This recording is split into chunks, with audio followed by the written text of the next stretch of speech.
Hər birinizi burada görməkdən məmnunluq hissi duyuruq. Əziz xanımlar, təqdimata başlamamışdan əvvəl özümü təqdim etmək istəyirəm. Mən Nigar Əliyev, psixoloji mövzular üzrə sərbəst araşdırmacıyam. Eyni zamanda Ruh Safari Akademiyasının təsisçisiyəm. Ruh Safari Akademiyası xanımların şəxsi inkişafı ilə yanaşı, eyni zamanda diaspor fəaliyyəti ilə rəsmi olaraq Kanadada fəaliyyət göstərir. Bununla da yanaşı yazarlıqla məşğulam. 2 kitab müəllifiyəm. İlk kitabım İçdən Təşəkkür və Şükür və ikinci kitabım isə Toronto Zoo macəralarıdır. 2 kitabımın ikisi də psixoloji məzmunda yazılmışdı. Hal-hazırda 3-cü kitabımın üzərində çalışıram. 3-cü kitabımın adı isə Ürəkdən Qələmə adlanır. Dəyərli xanımlar, indi isə təqdimatımıza keçmək istəyirəm. Bugün təqdimatımızda, gündəmimizdə mövzumuzun girişindən, problemdən həllə keçidə və həlli yolları, təklif və son olaraq nəhayət sonluqdan danışacağıq. Əziz xanımlar, bilirik ki, hər birimizin demək olar ki, çoxluq olaraq bu mövzuda çətinlik çəkdiyi müəyyən məqamlar var və biz burada onları birlikdə araşdırmağa çalışacağıq. Bugünkü mövzumuz adından da göründüyü kimi vaxtın idarə olunması. Məhsuldarlıqdan daha çox həyatın idarə olunmasına fokuslanmaq. Növbəti slaydımıza keçid edərək biz təqdimatımızı davam etdiririk. Əslində hər birimizə 24 saat ədalətli şəkildə gün ərzində bölünüb. Amma niyə görə belə bir sual ortaya çıxır ki, niyə görə bəzilərimiz həmin 24 saat ərzində çox iş görə bilirik, digərlərimiz isə bu günün necə bitdiyini belə hiss etmir. Bugün məhz bu mövzunun üzərində danışmağa çalışacağım. Əslində dediyimiz kimi hamımızın bir sutkası var və vaxt nə pula, nə də statusa görə fərqlənir. Bunu bilməliyik. Və eyni vaxtda bəziləri necə olur ki, zirvəyə ucala bilir, uğur qazana bilir, bəziləri isə yerində saymış olur. Fərq əslində bizim qərarlarımızdadır. Burada sizlərə ötürəcəyim əsas mesaj odur ki, mən sizlərə hər hansı bir sehirli reseptlə gəlməmişəm. Burada uzun zaman araşdırdığım elmi prinsiplərə əsasən öz həyatımıza uyğunlaşdıra biləcəyimiz müxtəlif texnikalarla təqdimatı sizə təqdim etmək üçün gəlmişəm. Növbəti slaydımızda təqdimatımıza davam edirik. Yaxşı, bəs biz vaxtımızı doğru düzgün istifadə etmək üçün nə etməliyik? Əslində özümüzü tanımalıyıq. Yəni, vaxtımızın hara getdiyini bilməliyik. Əksəriyyətimiz vaxtın azlığından şikayət etmiş olur. Amma problem vaxtın azlığında deyil, vaxtımızı hara sərf etdiyimizdədir. Biz ona diqqət etməliyik. Yəni, ümumiyyətlə gəlin özümüzə dürüst şəkildə bu sualların cavabını axtarmaq üçün daxilimizə səyahət edək. Birinci sualımız bundan ibarətdir. Günün sonunda heç nə çatdırmadım hissini yaşayan varmı? Yəni, aranızda bu hissi yaşayan varmı? Bu hiss adətən prioritetlərin müəyyənləşdirməməkdən irəli gəlir desək, doğru olar. İkinci sualımız isə budur. Vaxtım yoxdur sözünü, mən ümumiyyətlə bu sözü həftə ərzində, gün ərzində nə qədər işlədirəm? Yəni, işlədirəmsə, niyə işlədirəm? Bunu araşdırmağa çalışacaq. Yəni, çox vaxt əslində vaxt yoxluğu deyil, diqqətin parçalanması da problemlə üzləşməyimizə səbəb olur. Növbəti isə ekran vaxtımızı yoxlamaq. Hər birinizdən ricam odur ki, Təqdimat bitdikdən sonra telefonunuzun ayarlarına daxil olaraq Screen Time bölməsinə baxın və bugünkü istifadə müddətiniz sizi təəccübləndirirmi, yoxsa sizə hər hansı bir düşüncəyə qapanmağınıza səbəb olurmu? Fərqinə vardığınız bir hal yaradırmı, ona baxmalısınız. Yəni hansı sosial şəbəkədə daha çox yararlanıb, yəni istifadə edərək və yaxud yararlanmadan, özünüz də bilmədən orada daha çox istifadə edib vaxtınızı keçirmisiniz. Ona diqqət etməyə çalışacaqsınız. Bu sualda məhz özünüzü tapmağınız üçün sizə bələdçi olaraq kömək etməyə çalışacaq.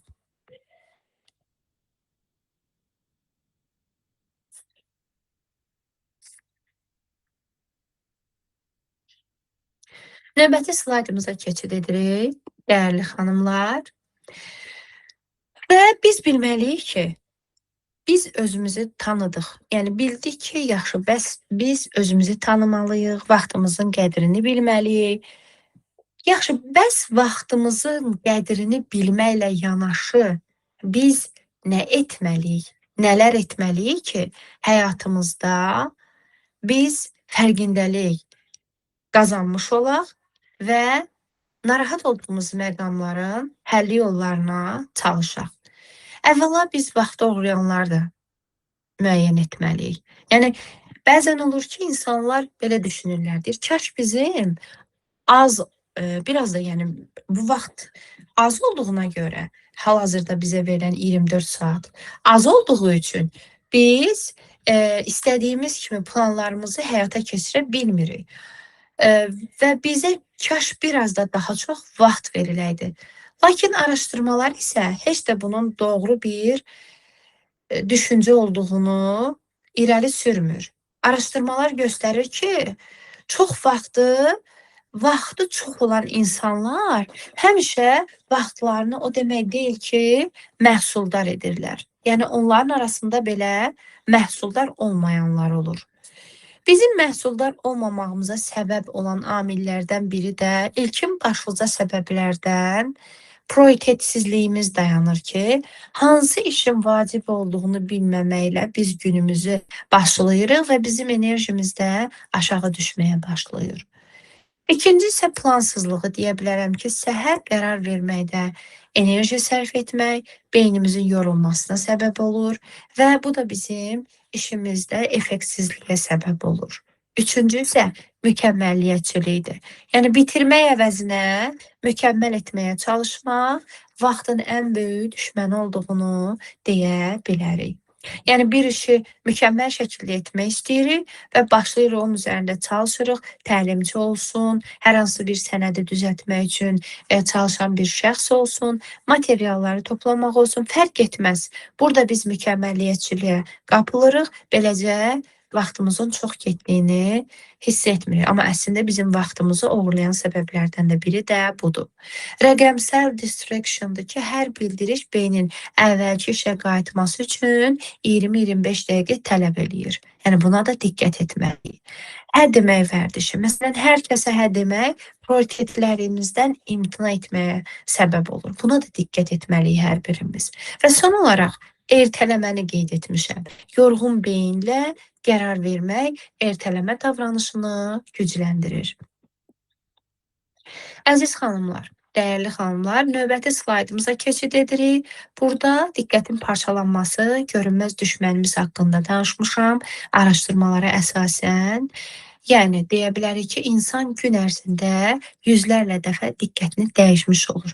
Məsələn, bir bildiriş gəlir, telefonunu əlinə götürür və telefonu açır, başqa bir tətbiqə keçir, sonra isə videoya baxmış olur, mesaja baxır və yaxud qısa videolardan sonra başqa bir sosial şəbəkələrə keçmiş olur. Bu da onun diqqətinin belə deyək, şaxələnməsinə, yayılmasına səbəb olur və diqqət dağınıqlığı yarandığı üçün diqqətsizlik yaranır və bu da təbii ki, onun həyatının keyfiyyətinə təsir etmiş olur. Beynin də əvvəlki iş prinsipinə qayıtması üçün Yəni o işə tam fokuslanmaq üçün orta hesabla hesablanıb ki, 20-25 dəqiqə vaxta ehtiyac var. Yəni problem telefonda deyil, dəyərli dostlar.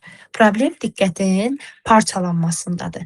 Eyni zamanda da deep work deyə araşdırmalara əsasən dərin fokus vəziyyətində 4 saatlıq işi səthi olaraq 8 saat işə bərabər nəticə verdiyini də deyə bilərik. Zəncirvarı pozulmada burada növbəti olaraq görünməz düşmənimizdən telefonu götürürük, bildiriş gəlir, diqqət dağılır, 20-25 dəqiqə bərpa vaxtı, sonra isə məhsuldarlığın düşməsinə səbəb olur. Əziz xanımlar, bir məqamı da nəzərinizə çatdırmaq istəyirəm, dəyərli dostlar. Mən burada sosial şəbəkələrin istifadə etməsinə qarşı deyiləm. Əksinə, biz onlardan istifadə etməliyik. Biz onlardan istifadə edərək çox maraqlı, yararlı məlumatları sahəmizə uyğun şəkildə paylaşaraq bir-birimizə dəstək ola bilərik.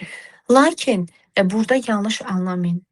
Əsas məsələ burada odur ki, bizim niyyətimiz sizlərin çox, yəni gözəl şəkildə, yəni məsələdə bunları deməkdə məqsədim odur ki, bunu yəni gözəl şəkildə, möhtəşəm şəkildə məsləyinizə uyğun olaraq işinizi sosial şəbəkədə paylaşmaqla yanaşı, həm də onu idarə etməyə çalışmaq. Bir var, sosial şəbəkələr bizi idarə etsin, vaxtımızı bilməyək hara xərcləyirik.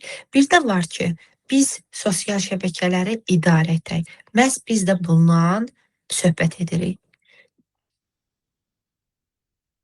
Burada növbəti slaydımızda prioritetlərimiz haqqında, yəni qayda haqqında, Eisenhower matrisi haqqında da danışmışam. Birinci texnikada 3 vacib iş qaydası budur ki, özümüzdən soruşuruq, bugün görəcəyim ən vacib iş hansıdır? Əgər yalnız, məsələn, 3 işi görə bilsəydim, hansıları seçə bilərdim? Bu sualın ümumiyyətlə günümüzü dəyişməyinə səbəb olur.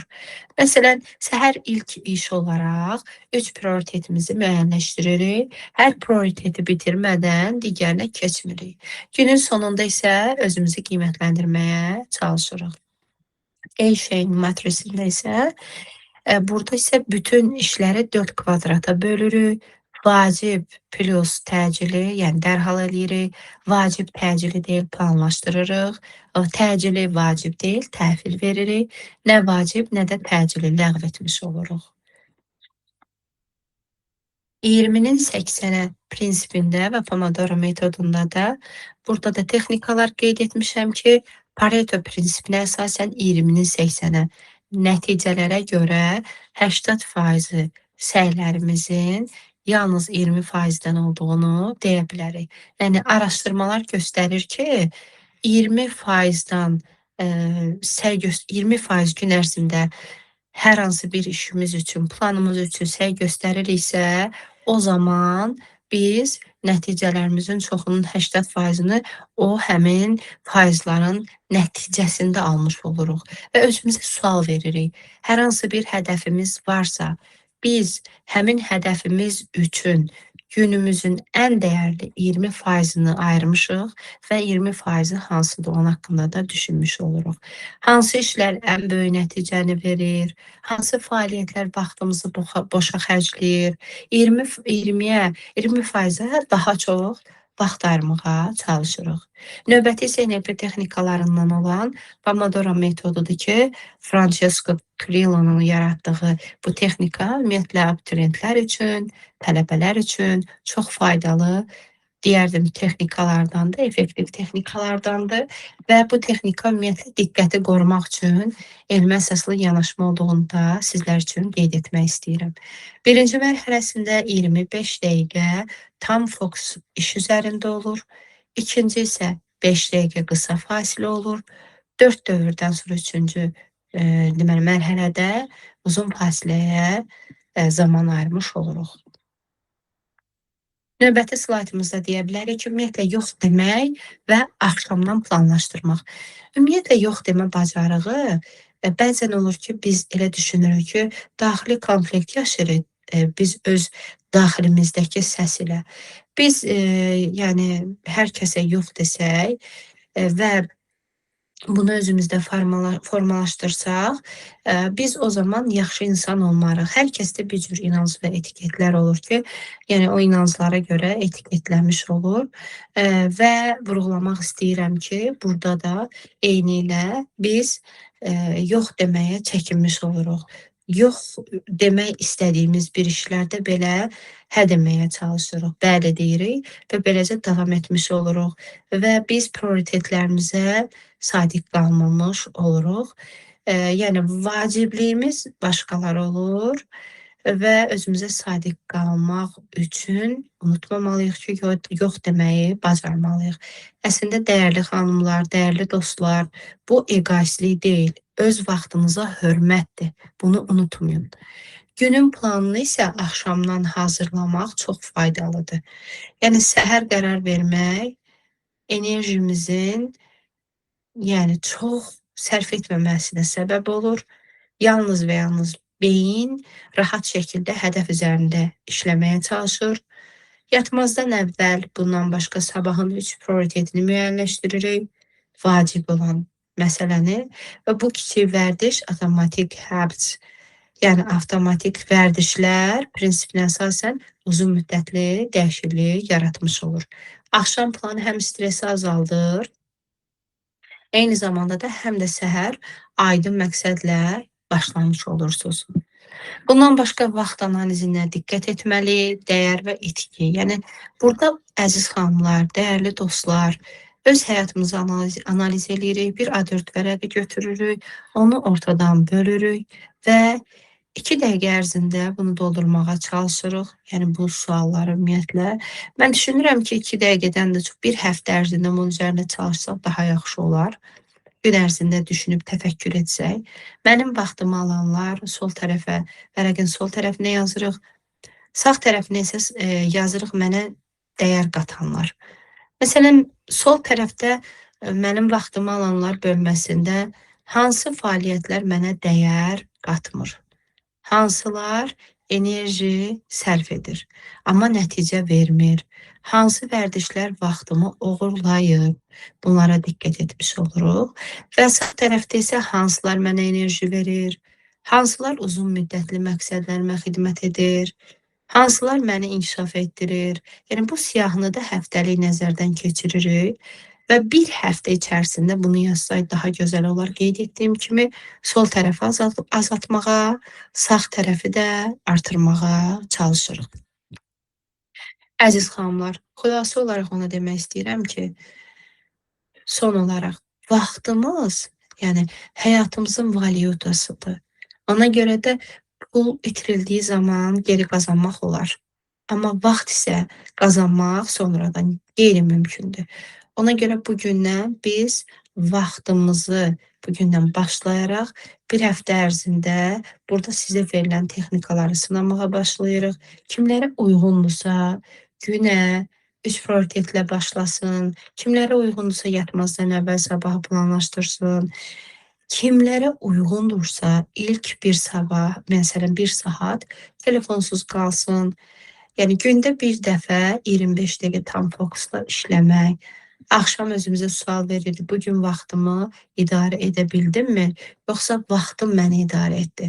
Ümumiyyətlə bugün burada məqsədimiz daha çox işləmək deyil, əziz xanımlar. Mən sizə vurğulamaqda bunların məqsədim odur ki, daha şuurlu yaşamağı birlikdə düşünməkdir məqsədimiz. Yəni ümid eləyirəm ki, hər biriniz üçün burada danışılanlar həyatınıza kiçik zərrə də olsa bir qatqısı olacaq və bu kiçicik bir zərrə olan bir faydalı qatqı ilə bu vebinardan, bu təqdimatdan ayrılacaqsınız. Məni dinlədiyinizə görə sizə dərin təşəkkürümü bildirirəm. Bir daha sağ olun, səbirli olub, vaxtınızı ayırıb, bu təqdimata zaman ayırdınız.